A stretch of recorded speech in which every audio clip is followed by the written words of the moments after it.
მეგობრებთან ერთად ვიყავი ერთ-ერთ ბარში, რაგბის საყურებლად. შემატყობია მეუღლე, წყალი იყო შემოვარდნილი ეზოში, მქონდა კალაპოტი ვერის გაკეთებული და მოხონდა მანქანები და სახურავები სახლის.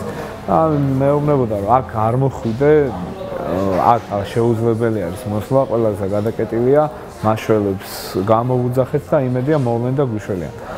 მე რა თქმა უნდა მივედი, ოღონდ არ ვიცი როგორ მივედი, ეგ არ მახსოვს და ჩვენი აივნის გვერდზე ეს სახლები და მანქანები მოხდა. მეზობლის სახურავიდან გისოსებით გადავედი ჩემთან, ანუ სახლში და შიგნით სრული პანიკა და ქაოსი იყო, წყალი შედიოდა, ირგვლივ ყველაფერი ტრიალებდა, ავეჯი, ტანსაცმელი, ეს წყლის დონე ნელ-ნელა მატულობდა. გისოსებზე ეკიდა ჩემი 4 ოჯახის წევრი. და წუთი-წუთზე უკვე ნებდებოდნენ, ანუ აზრი აღარ ჰქონდა არაფერს.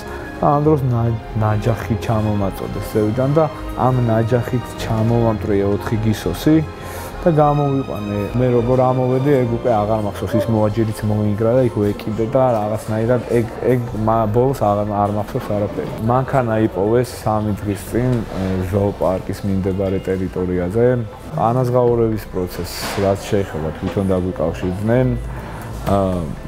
მოვედი ხელი მოვაწერე და 2-3 დღეში ჩაირიცხება თანხა. ჩვენ ვეცადეთ მაქსიმალურად რომ მოკლე პერიოდში აგვენაზღაურების ზარალები და ხშირ შემთხვევაში იქით მოგვიწია დაზარალებული ხალხის ძებნა, რომ მაქსიმალურად მოკლე პერიოდში განაცხადი მიგვიღო, დაგვიწყო რეაგირება, შეგვეფასებინა ზარალი ფორსირებულ რეჟიმში და მოკლე პერიოდში და მაქსიმალურად ოპერატიულად გადაგვეხადა ზარალები.